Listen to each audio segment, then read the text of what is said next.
When your truck breaks down on a lonely stretch of highway, you start praying for two things: cell phone service and a decent mechanic.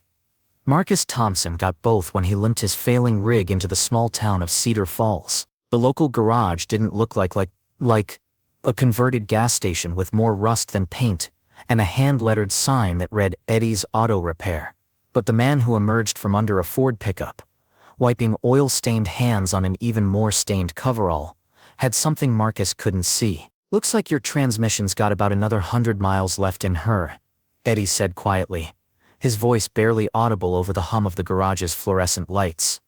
Marcus nodded and prepared for bad news about repair costs and downtime. He studied the man working on his rig, mid-40s, methodical movements, the kind of mechanic who diagnosed problems by feel as much as by sound.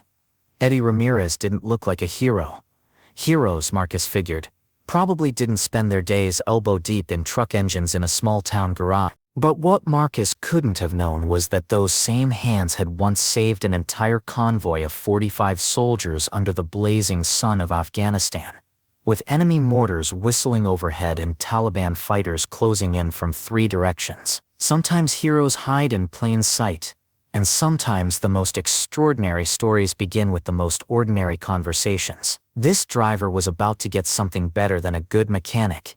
He was about to meet the man who'd performed the most impossible repair in military history. The afternoon heat made the garage feel like an oven, but Eddie worked with the same steady rhythm he'd maintained for 12 years. Marcus watched him, impressed by the methodical way he approached each component. "You've got good hands," Marcus said, breaking the comfortable silence. "Been doing this long?" Eddie paused, a socket wrench suspended in mid-air. "Long enough," he replied. But there was something in his voice that suggested a deeper story. Marcus was a talker by nature. 23 years on the road had taught him that everyone had a story worth hearing. "You learned this in the service? You got that look about you." Eddie's hands stilled completely. For a moment, the only sound was the distant hum of traffic on the interstate. "What look is that?" "The look of a man who's seen things," Marcus said simply. "My brother-in-law was Army. Same way you check your surroundings when someone walks in. Same way you organize your tools. Everything in its place, ready for whatever." Eddie set down his wrench and looked at Marcus directly for the first time. 23 years driving. "You develop an eye for reading people." "That I do." Marcus leaned against the workbench. "So which branch?" "Army," Eddie said quietly. "Vehicle maintenance. Nothing glamorous. Vehicle maintenance," Marcus repeated. "Bet you saw some interesting places." Eddie's expression shifted almost imperceptibly. "Afghanistan. 2 tours." He picked up his wrench again, but his movements had lost their earlier confidence. "Rough country," Marcus said. "My nephew served over there." Said the mechanics were the unsung heroes, keeping everything running when it mattered most. Something in Eddie's posture changed. His shoulders tensed, and he gripped the wrench tighter. Sometimes it mattered more than others. Marcus sensed he was approaching something significant. "Sounds like there's a story there." Eddie was quiet for so long that Marcus thought the conversation was over. Then, without looking up from the engine, Eddie spoke. "There was this one convoy." Eddie's voice took on a different quality. Quieter, more distant, as if he was seeing something far beyond the garage walls. "Kajaki Valley. Afghanistan. August 2009. We were heading back to base after a supply run, 8 vehicles, 45 soldiers. Standard route we'd run dozens of times before." He paused, his hands moving automatically over the truck's components. "I was 23, been in country about 18 months. Thought I'd seen everything." Marcus remained silent, sensing that Eddie needed to tell this story at his own pace. "The lead vehicle was an M1A1 Abrams tank," Eddie continued. "Massive machine, 68 tons of armor and firepower. The whole convoy depended on that tank to clear the path and provide cover. Without it," he shook his head. "Without it, we were sitting ducks." Eddie straightened up, his eyes focused on something Marcus couldn't see. "We entered this narrow valley pass around 1400 hours. Rocky walls on both sides, nowhere to go but forward or back. Perfect place for an ambush, but we'd been through it before without incident. But this time was different," Marcus said quietly. This time, they were waiting. Eddie's voice carried the weight of 15 years of remembering. Taliban fighters positioned on the ridges above us. They let the tank pass through, waited until the whole convoy was strung out in the valley like beads on a string. Then they opened up. Eddie picked up a different tool, but Marcus noticed his hands were trembling slightly. RPGs, AK-47 fire mortars. The noise was indescribable, and right in the middle of it all, the tank just stopped. Broke down, electrical system failure. Complete blackout. No power to the guns, no communications, no movement. 68 tons of dead weight blocking the only way out. Eddie's voice was barely above a whisper now. The tank commander tried everything. Backup systems, manual overrides. Nothing worked. And with every minute that passed, the enemy fire was getting more accurate. Marcus found himself holding his breath. What did you do? I was in the fourth vehicle back. An MRAC. Mine-resistant vehicle. My sergeant was screaming into the radio, trying to coordinate with air support, when the call came through. Eddie paused, his hand resting on the truck's fender. They needed a mechanic. Someone had to get to that tank and fix whatever was wrong. Under fire? Under fire, Eddie nodded grimly. The convoy commander said it would be suicide to try. The tank was maybe 50 meters ahead of us, but it might as well have been 50 miles with the amount of lead flying around. Eddie's hands had stopped working entirely now. He stood perfectly still, lost in the memory of that scorching August day in Afghanistan. My squad leader looked at me and said, "Ramirez, you're the only one who might be able to fix this, but I'm not ordering you to try." He didn't have to tell me what would happen if I couldn't get that tank running. 45 soldiers trapped in a kill zone with enemy fighters closing in from 3 directions. Marcus watched Eddie's face, seeing the weight of that moment still etched in his features. I looked at the guys in my vehicle, Rodriguez from Texas, barely 19 years old. Kim from California, had a baby daughter he'd never met. Peterson from Minnesota, always talking about the ice fishing he'd do when he got home. Good soldiers. All of them. They weren't looking at me like I was their savior. They were looking at me like I was their only chance. Eddie reached into his pocket and pulled out a faded photograph. It showed a group of young soldiers in desert camouflage, arms around each other's shoulders, squinting against the Afghan sun. "That's my squad," he said quietly. "Every one of them made it home. Because of what you did? Because of what we all did." Eddie put the photograph away carefully. I told my sergeant I needed a volunteer to come with me. Someone to cover my back while I worked. Every single man in that vehicle volunteered. Eddie's voice grew stronger as he continued. "We chose Martinez. He was our best shot and the fastest runner. The plan was simple: sprint to the tank, diagnose the problem, fix it, and get everyone the hell out of there." "How long did you have?"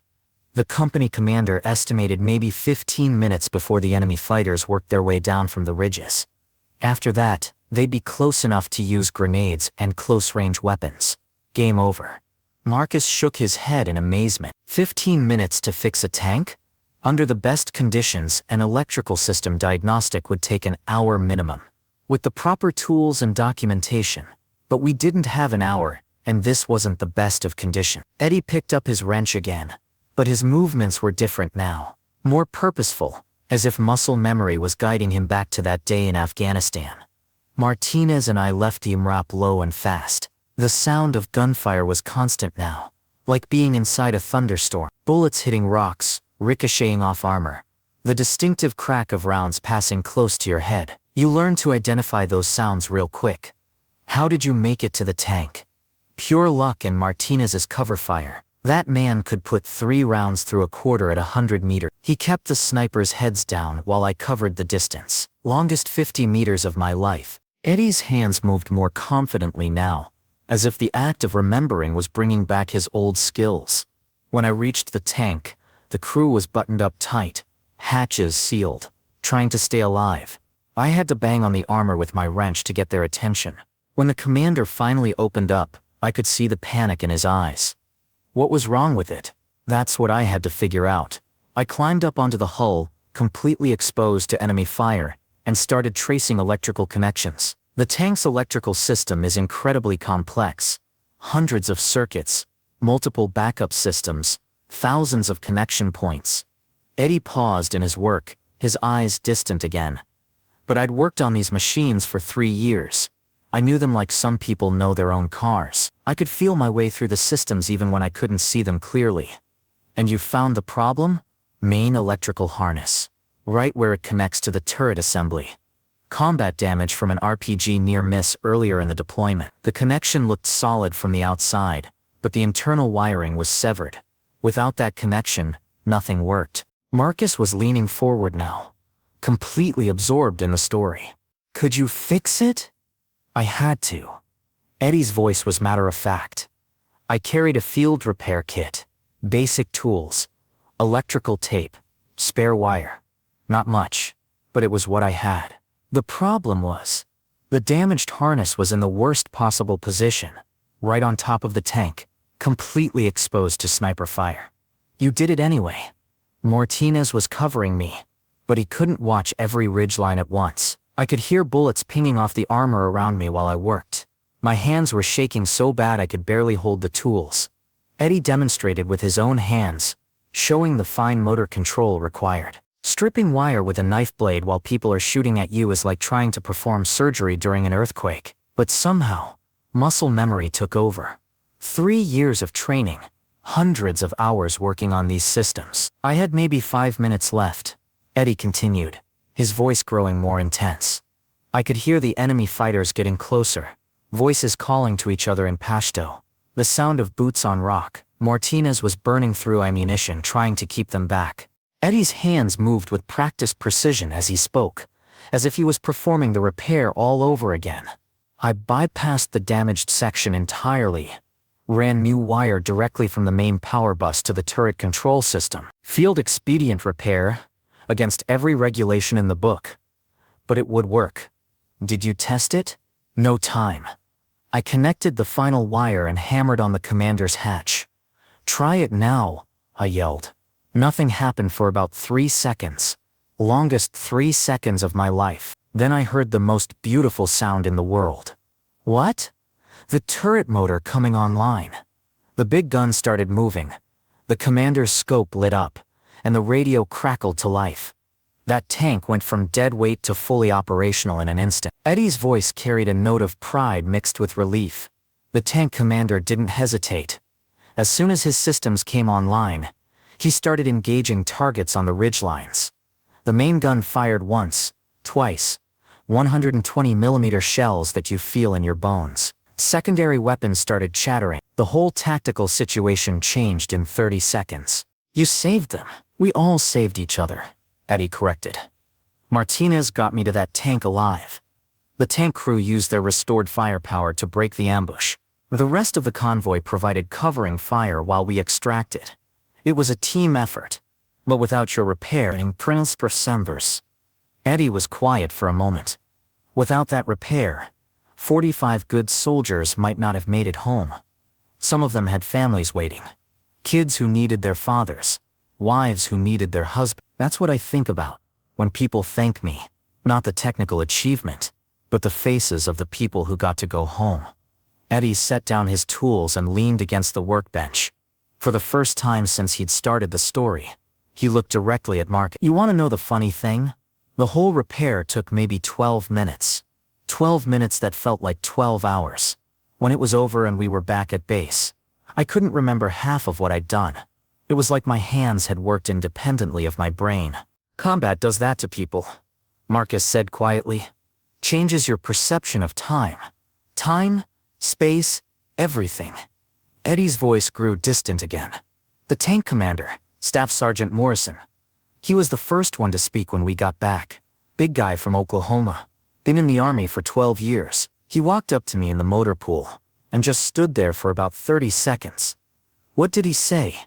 He said, "Son, I've been in this man's army for over a decade, and I've never seen anything like what you just did." Then he shook my hand and walked away. Eddie's voice cracked slightly. At the going away ceremony 3 months later, he told me something I'll never forget. "Ramirez, I've got 2 kids back home who are going to grow up with their daddy because of what you did today." Marcus was quiet for a moment. That must have been powerful to hear. It was, especially because my own father died when I was 8. Car accident. I knew what it was like to lose a father too young. Eddie's expression grew thoughtful. Maybe that's part of why I couldn't just stay behind and watch when those soldiers needed help. The after-action report called it exceptional performance under extreme conditions. The Army wanted to give me a Bronze Star with Valor device. I turned it down. Marcus looked surprised. Why? Because I was just doing my job. I was a vehicle mechanic. When vehicles broke down, I fixed them. Eddie picked up his rag again. But also because I went to the battalion commander and told him the truth, that accepting individual recognition for what was fundamentally a team effort felt wrong. That medal belonged to all 45 soldiers in that convoy, not just to me. How did he respond? Colonel Patterson was quiet for a long time.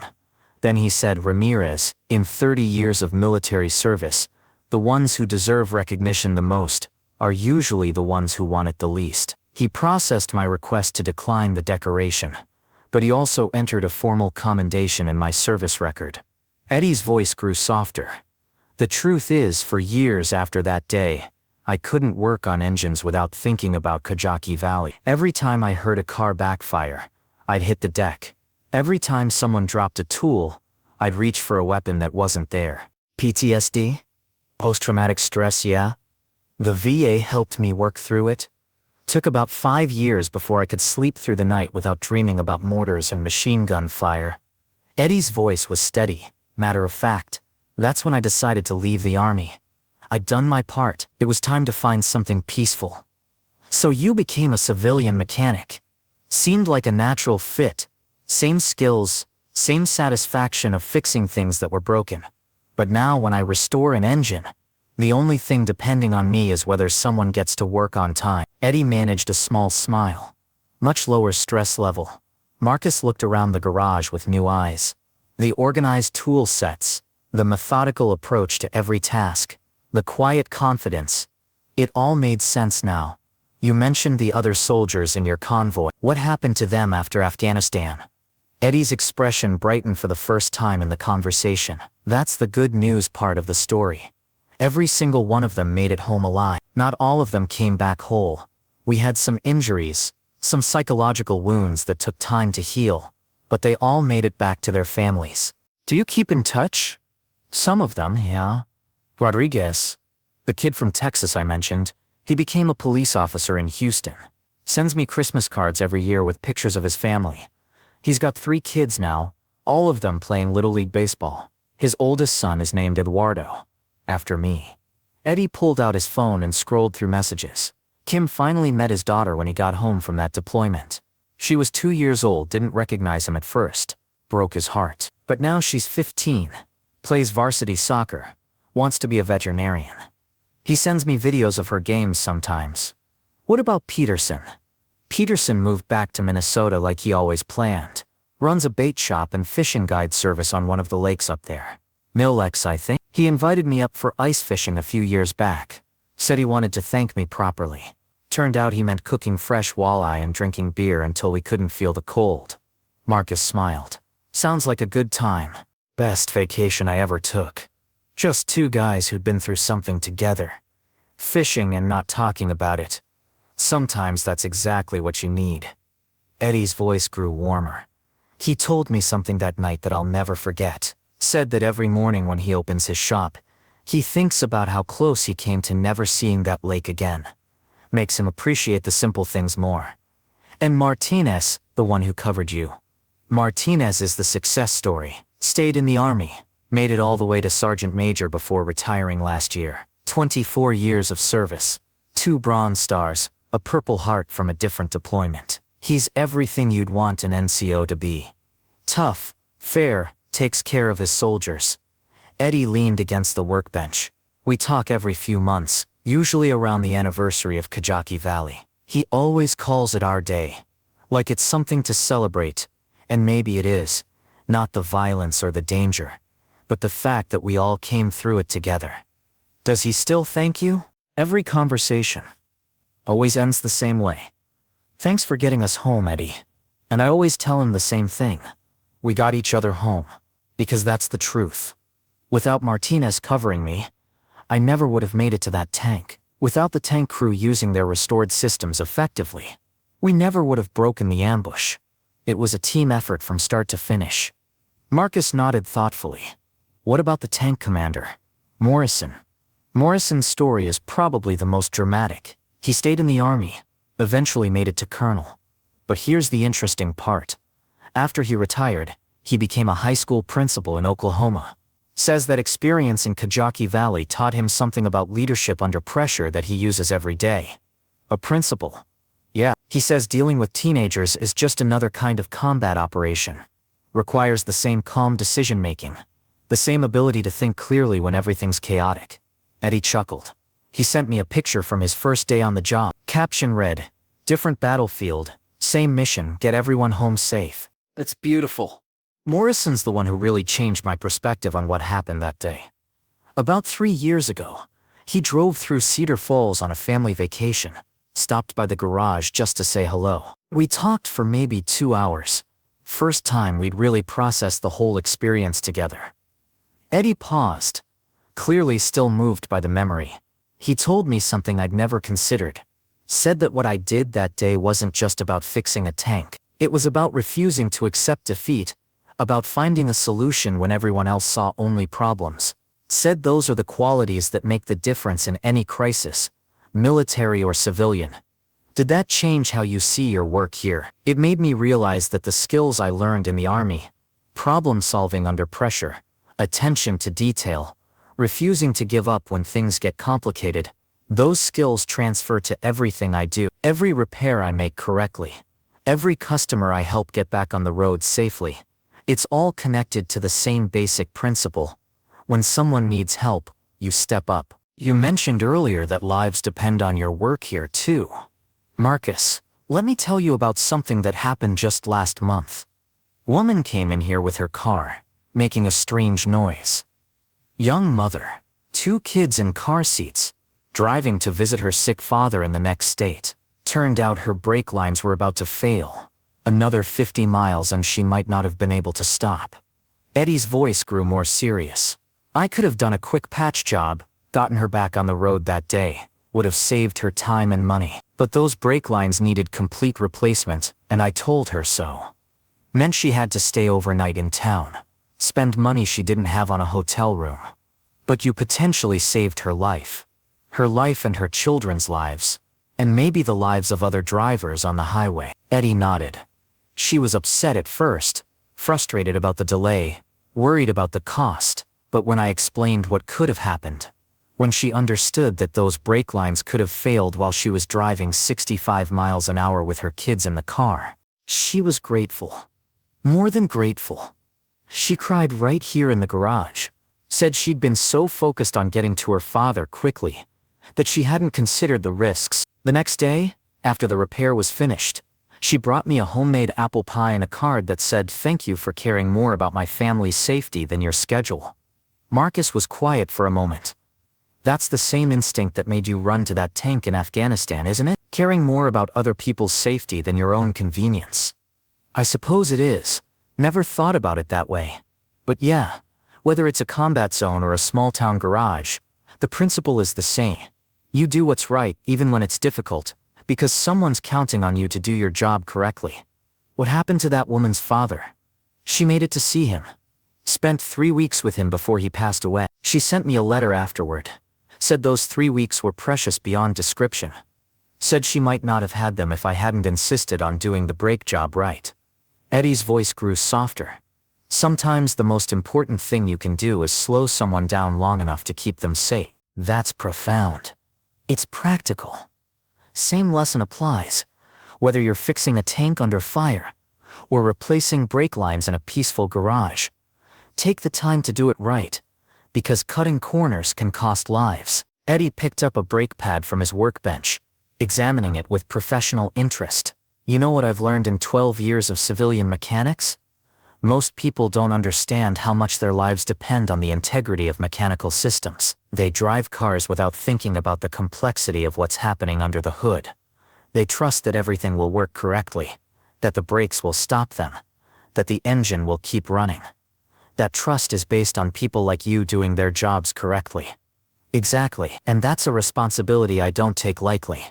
Every repair I do, I imagine it's being done for someone I care about, my mother, if she were still alive, Rodriguez's kids, Martinez's family, Morrison's students, people who matter to someone. People who deserve to get home safe. Marcus looked around the garage again, noticing details he'd missed before. This place is more than just a business to you, isn't it? It's my continuation of service. Different uniform, different battlefield, but the same core mission. Keep the equipment running so people can complete their objectives safely. Eddie gestured toward a wall covered with thank you cards and photos from customers. Every one of those represents someone who trusted me with their safety. Someone who needed help and got it. Do you ever think about going back? To the military, I mean. Eddie shook his head slowly. I'm 43 years old. The Army's a young person's game, especially in combat roles. Besides, I'm serving my country just fine right here.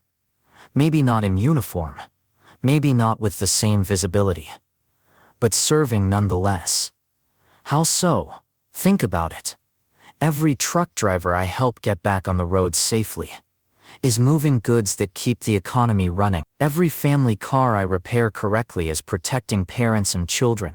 Every mechanic I mentor is learning skills that will help thousands of people over the course of their career. Eddie's voice carried quiet conviction. It's all connected, all part of the same larger mission. That's an incredible way to see it. It's the only way I can see it. And stay sane. If I thought my military service was the only meaningful work I'd ever do, if I believed that nothing in civilian life could match the importance of what I did in Afghanistan, then what would be the point of coming home? Eddie picked up his wrench again, but his movements were contemplative rather than purposeful. Martinez and I talked about this during one of our calls. He said something that stuck with me. Eddie, we didn't serve our country just so we could come home and stop serving. We served so we could come home and serve differently. Wise man. The wisest. He's the one who helped me understand that transitioning from military to civilian life isn't about leaving service behind. It's about finding new ways to serve, new ways to contribute, new ways to make sure people get home safe. Is that why you turned down the Bronze Star? Because you knew you'd have other opportunities to serve? Partly, but also because accepting individual recognition for what was fundamentally a team effort felt like a betrayal of everyone else who'd contributed to that mission's success. Eddie's voice grew more thoughtful. The medal would have been about what I did for 12 minutes under fire, but the real achievement was what all 45 of us did together. Not just that day, but throughout our entire deployment. You're talking about the bigger picture. I'm talking about the fact that heroism isn't usually a moment. It's a commitment, a decision to show up every day and do the work that needs to be done, whether anyone's watching or not, whether anyone recognizes it or not. Eddie gestured toward his organized tool bench. This garage isn't glamorous. I don't save lives in dramatic fashion anymore, but every day I have the opportunity to do work that matters, to solve problems that need solving, to help people who need help. That's heroism too. Even if it doesn't make headlines, the unsung hero, the consistently reliable professional, which honestly is what most real heroes actually are. People who show up and do excellent work day after day without fanfare or recognition. Eddie smiled. That's probably why I get along better with veterans than civilians sometimes. We understand that the most important missions are often the least visible ones. As Eddie returned to work on the truck, Marcus found himself studying the man with newfound respect. The same hands that had performed surgery on a battle tank under enemy fire were now carefully adjusting transmission components with the patience of a master craftsman. Can I ask you something, Eddie? That day in Afghanistan, when you made the decision to run to that tank, what was going through your mind? Eddie paused in his work, considering the question. Honestly, I was scared out of my mind. Every instinct I had was telling me to stay put, keep my head down, wait for someone else to solve the problem. But you went anyway. I went because I looked at the faces of the soldiers around me and realized something.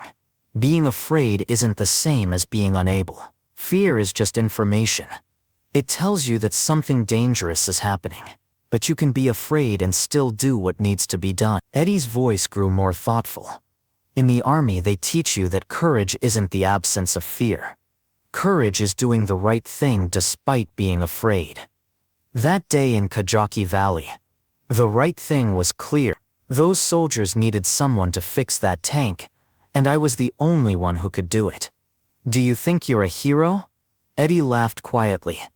Heroes are what other people call you when you do something they wouldn't have done themselves. But the truth is, in that situation, most people would have done exactly what I did. When the choice is between trying to save lives and watching good people die, there's really no choice at all. Marcus nodded slowly. Maybe that's what makes someone a hero. Not being superhuman, but being human when it matters most. Maybe, Eddie agreed. I just know that every morning when I wake up, I'm grateful that all 45 of us made it out of that valley. Everything else is just details. Eddie finished his work on Marcus's transmission and stepped back, wiping his hands on his coveralls. That should hold you for another 100,000 miles. Maybe more. I reinforced the weak points and replaced the fluid with a high-temperature synthetic blend. Marcus pulled out his wallet. What do I owe you? $250 for parts, $50 for labor. That's it? Marcus looked surprised. In the city, this would have cost me $800 minimum. Eddie shrugged. I'm not in this business to get rich. I charge what the work is worth, not what the market will bear. As Marcus counted out the bills, he said, You know, I've been driving trucks for 23 years, and I've met a lot of mechanics. Most of them, you can tell they're just going through the motions. But you work like someone's life depends on it. Old habits, Eddie said simply. Good habits. Marcus handed over the money and extended his hand. Thank you, Eddie, for the repair and for the story. It's an honor to meet you. Eddie shook his hand firmly. Safe travels, Marcus. Keep an eye on that temperature gauge. If she starts running hot, find a place to pull over right away. Will do. Marcus climbed into his truck and started the engine. The transmission engaged smoothly, and he could hear the difference immediately. Sounds perfect. As Marcus prepared to leave, he rolled down his window. Eddie? For what it's worth, I think those 45 soldiers were lucky to have you watching their backs that day. I was the lucky one, Eddie replied. I got to be part of something bigger than myself. As Marcus's truck disappeared down the highway, Eddie returned to his work on the Ford pickup. But for a moment, he allowed himself to remember not just Kajaki Valley but all the other convoys, all the other repairs, all the other times when his skills had meant the difference between mission success and disaster. The walls of his garage were lined with photographs, not of medals or commendations, but of soldiers. His soldiers, the men and women whose vehicles he'd maintained, whose lives had depended on his expertise. Rodriguez, Kim, Peterson, Martinez and dozens of others, all of them home safe, all of them living the lives they'd fought to protect. He'd never sought recognition for what he'd done in Afghanistan. The real reward was simpler and more profound. The knowledge that when it had mattered most, he'd done his job. He'd kept the machines running, and that had kept his people alive. In a small town in Middle America, surrounded by the honest smell of motor oil and the comfortable noise of well-maintained machinery, a hero worked quietly on the problems he could solve. And every perfect repair, every job done right, was a small victory against the chaos of a world that sometimes forgot to honor the people who held it together. The sign outside read simply, Eddie's Auto Repair. But the locals knew better. This was where miracles happened. One careful repair at a time. Sometimes the most extraordinary stories begin with the most ordinary conversation. And sometimes, the people who change the world are the ones who never ask for recognition.